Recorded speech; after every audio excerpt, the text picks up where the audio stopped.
How do you write good dialogue? Painfully. No.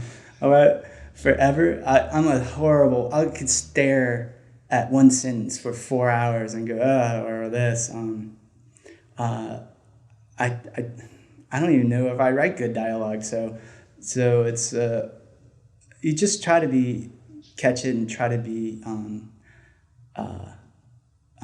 as natural as you can, if that helps, not overthink it. It's not Quentin Tarantino with tons of things. It's just what calls for that person.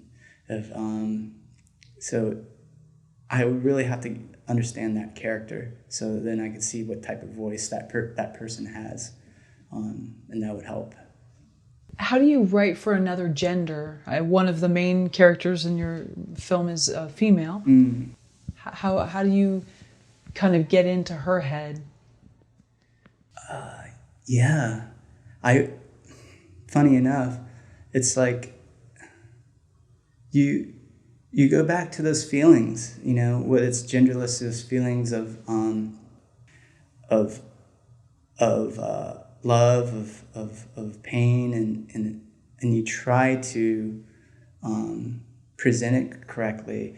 And I got lucky by having such an amazing actress who delivered it in a way that was so, to me, dynamic in terms of being this bubbly person to this damaged person to this other person suffering from massive trauma. But other people might think she's being taken advantage of, or why does she act that way? But if you look deep down, all she wanted to do was go dancing. And that's all I felt like.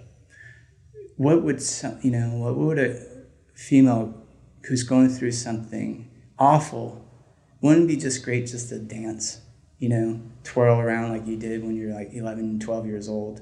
That's what we all want, So I would try to get that feeling and work around with that.